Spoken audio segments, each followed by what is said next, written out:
Welcome to The Newsworthy. All the day's news in less than 10 minutes. Fast, fair, fun, and on the go.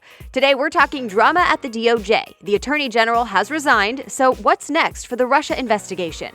Plus Ford's e-scooters, Samsung's folding phone, and Oprah's favorite things. And hang out after the news for Thing to Know Thursday's bonus interview. This week we're talking about the things many military veterans wish you knew before Veterans Day.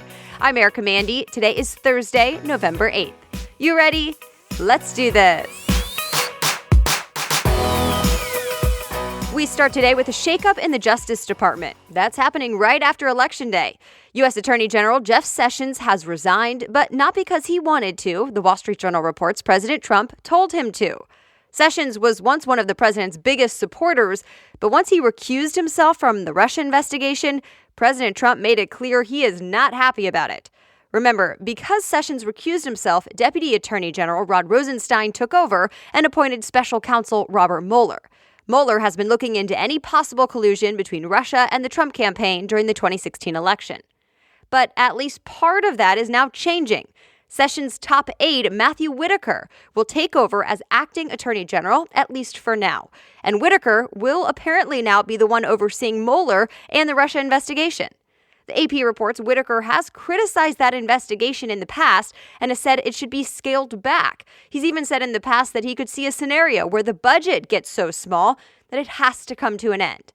Critics say this is President Trump's way of interfering with an investigation he doesn't like. To be clear, Whitaker is not expected to be a permanent replacement for Attorney General, but he could have the role for a while, so to be continued. Beautiful deals or warlike posture. Those are the words President Trump is now using to say how the next 2 years could go, now the Democrats took control of the U.S. House. The Washington Post reports President Trump said he would be willing to negotiate with Democrats to get things done. But he also warned that if they use their new power in the House to subpoena his financial documents or investigate him in other ways, then he said, quote, two can play at that game. Also of note, you may hear talk about the president's back and forth with CNN reporter Jim Acosta at that same press conference yesterday. Acosta asked the president why he called the migrant caravan an invasion when they're hundreds of miles away from the border. And President Trump pushed back hard, even calling him a terrible person. An aide tried to take Acosta's microphone, but he wouldn't give it up. And now the White House has taken away his press pass, which some are calling unprecedented. One of the biggest races from Tuesday is still sort of up in the air 2 days later. It's the race for Georgia's governor. Well, right now, Reuters reports Republican Brian Kemp has just more than 50% of the votes. Democrat Stacey Abrams has just less than 49%. Kemp's campaign has declared victory and says it is mathematically impossible for the final votes to take away his win. But Abrams' campaign is saying not so fast. They think the final votes could be enough to force a runoff, basically another election next month. And her team is getting a legal team ready to investigate. Still, CNN reports Kemp is planning to begin the transition process to be governor as soon as today. Well, millions of people around the world are celebrating Diwali. It's India's biggest holiday, celebrated by Hindus and other religions. Diwali is a 5-day festival, also known as the Festival of Lights. Earlier this week, people in northern India broke a Guinness World Record when they burned more than 300,000 oil lamps at the same time for more than 5 minutes.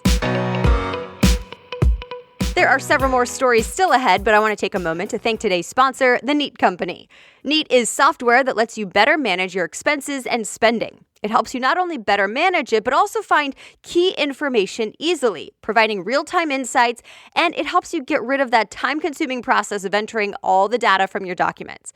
With Neat, you can just use your camera phone or several other ways to upload your receipts, invoices, and other documents, and then the software takes care of it from there, using unique technology to fill out all those key data fields for you.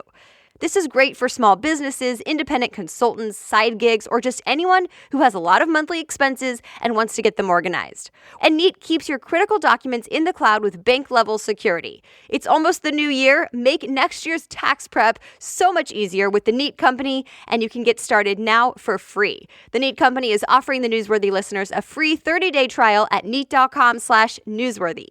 Again, take advantage of a 30-day free trial. Go to neat.com/newsworthy. Now back to the news. Ford Motor Company is adding two wheels to its transportation lineup. The company is buying an electric scooter company called Spin. TechCrunch reports Spin currently has e-scooters available in several cities like Washington, D.C., Denver, and Detroit.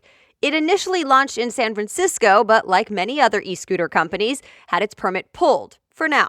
The Detroit News reports Ford hopes Spin will help reach everyone from car buyers to urban e-scooter riders. As expected, Samsung showed off its version of a foldable phone for the first time. The Verge reports the phone has a tablet-sized screen that can then be folded up to fit into a pocket. They're not available yet, but the company says mass production could start in a matter of months.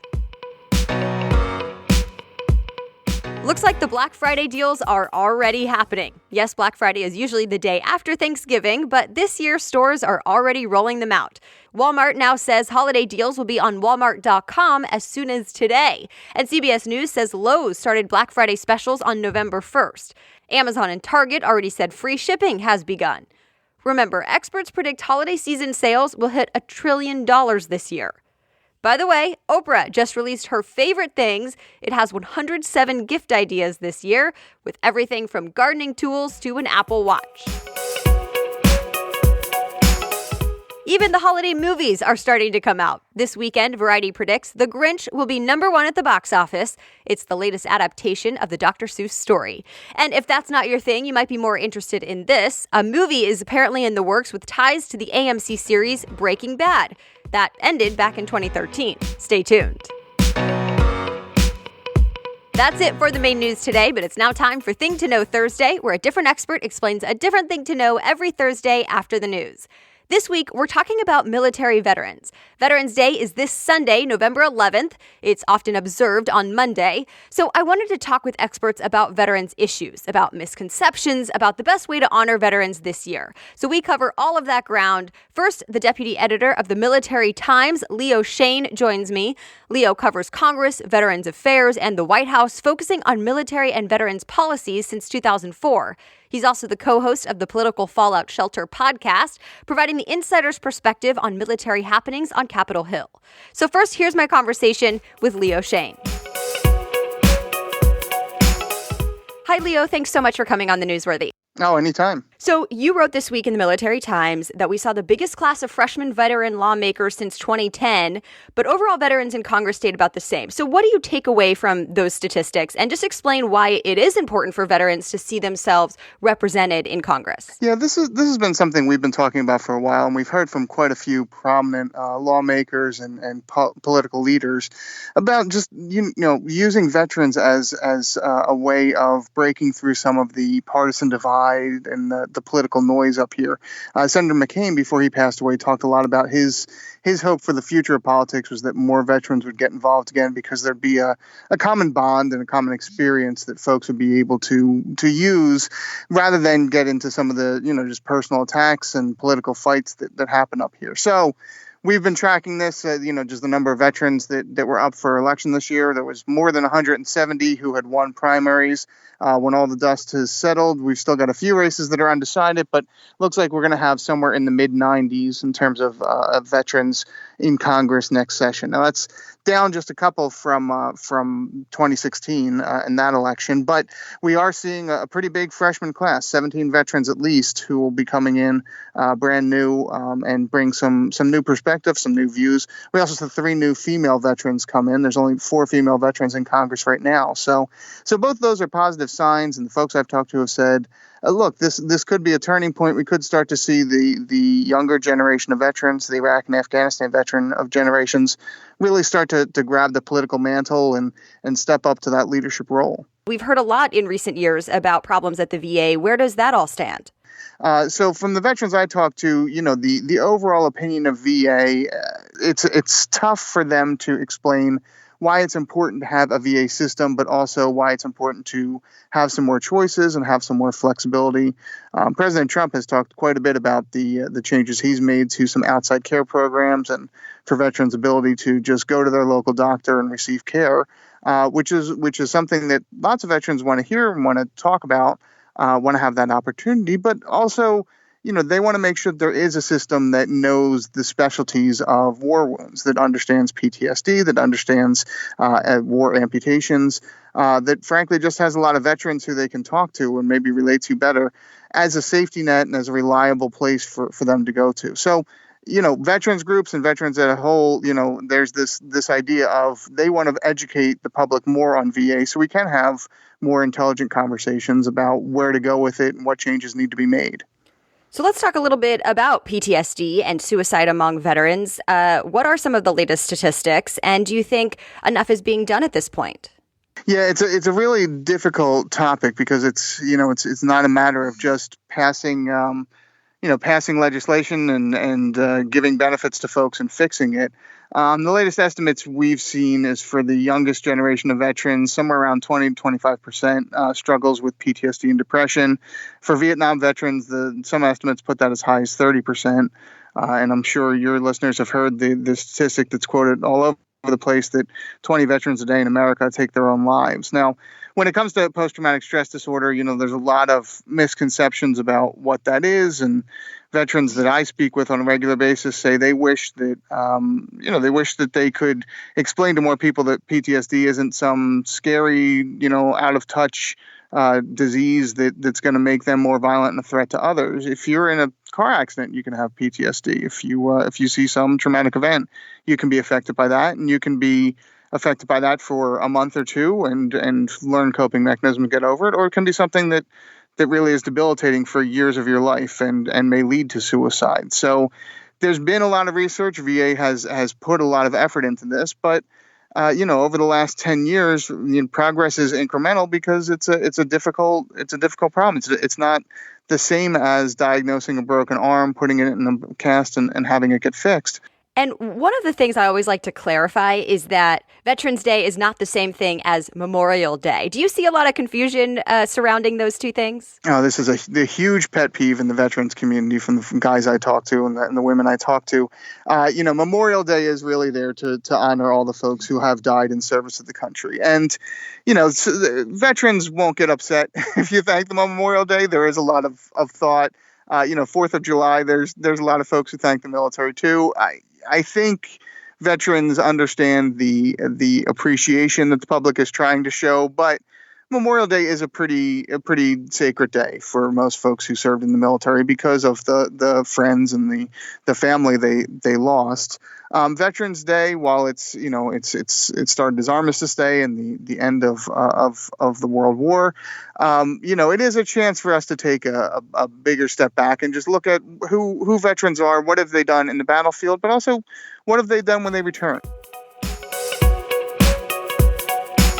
My second guest today is Marshall Lauck. He served in the Marine Corps and is now the Chief Growth and Marketing Officer at the Woodruff Foundation. It's a national nonprofit dedicated to ensuring post-9/11 impacted veterans, service members, and their families are thriving long after they return home.